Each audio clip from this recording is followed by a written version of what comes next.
Welcome back to Game On now. So far, it's been a rather interesting 2024-25 PSL season with the coaching merry-go-round that started in the off-season. The coaches were hired and fired before a ball was kicked. But the big talking point, Clinton Larsen, makes a big return to the top flight of South African football and comes back with a bang and winning the Carling Cup with Magesi, a club we didn't know. It's been a couple of major hitters, and he's gone.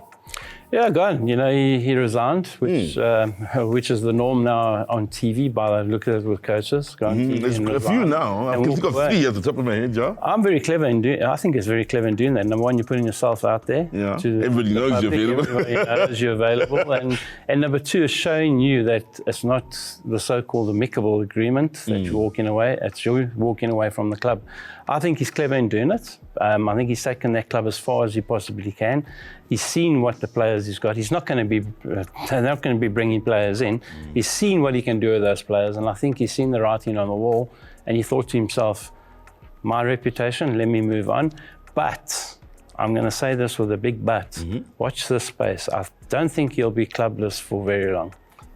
I believe that may very well be the case, because I was going to bring up, Larsen in Bloemfontein. It wasn't the greatest club in South African football, but it was one that had a lot of history and great respect. It was there for a good number of years and did well to come back and remind us that he actually exists now. Exactly. He had a great time out in the Free State. Yeah, very good. You know, he did well. He won he put one over Sundowns there as well. So you know, we all know about that.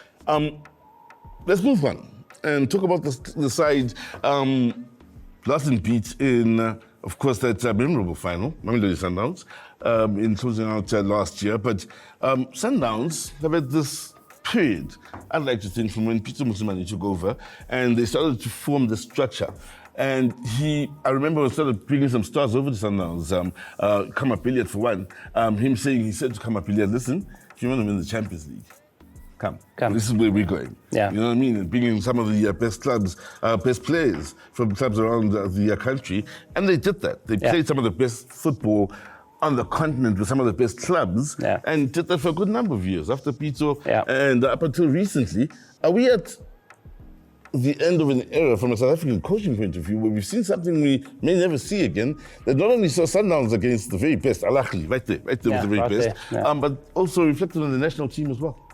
Well, you know, you look at it, Pitts had a vision, and he actually brought it to fruition there. You know, he had a good team, he worked on it, he built a team, and they built everything up right, you know, and the South African coaches followed straight after that. Now, all of a sudden, we've got a foreign coach in there.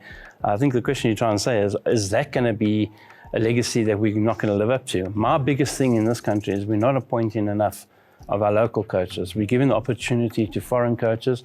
Yeah, there are times that you need it, but some of these coaches that we are bringing in are actually not good enough. We've got better coaches in this country. So I think that we should be giving our local coaches more of an opportunity. They gave it to a Pizza, and look what happened. Look at Sundowns, dominant. Look where they are. The fans demanded. They've changed the whole thing around for South African football. Look at Bafana. It's all Sundowns doing. So, you know, it's something that we need to look at in a long-term passion, you know. There's also very many now teams that are looking at former players. I mean, not too long ago, I remember commentating games with the likes of Vilagazi, who's now at Amazulu, with others widely commentating games where they were players. And here they are now as coaches and looking to bring forth the South African way of football and a proudly South African brand of football that can be appreciated throughout the continent. Your thoughts on this new way? I mean, Kenyeza was also another coach. There's many to speak of, Zafani. Yeah, that's what I say. We've got to give our coaches a chance and stop bringing in the foreign guys that only here for the money. Not every player makes a good coach. We all know that. And I mean, me here. And Zwani are decent coaches. And good luck to them. I just don't like this co-coaching. I really don't like it. I don't think it works. Look, it's working at the moment for them there. But for me, it's you need one that's going to make the final decision. But anyway, that's beside the point. But let's hope they do well. They have turned it around at Amazulu in a short space of time. But we all know Amazulu. The coaching changes on how they go, you know.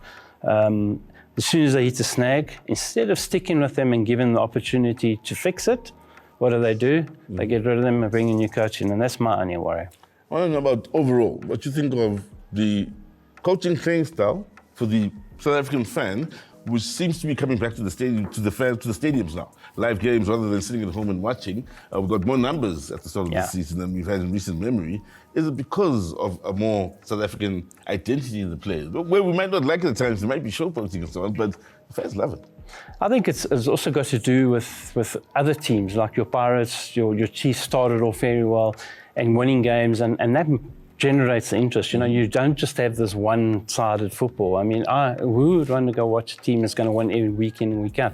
Now you're watching teams like a Pirates, like a SuperSport, like a Stellenbosch that can beat the best teams at any given day. And I think that's why fans are now saying, well, we want to come back and watch because it's more competitive. That's the big thing. I don't think it's much to do with just the South African coaching perspective. I think it's because it's become a lot more competitive. Well, it certainly has become a whole lot more competitive, and the two clubs to speak of that really hit the ground running so far at the start of this season, Orlando Pirates and Mamelodi Sundowns. On the other side of this, we break down what's made this league race between those two so interesting so far this season.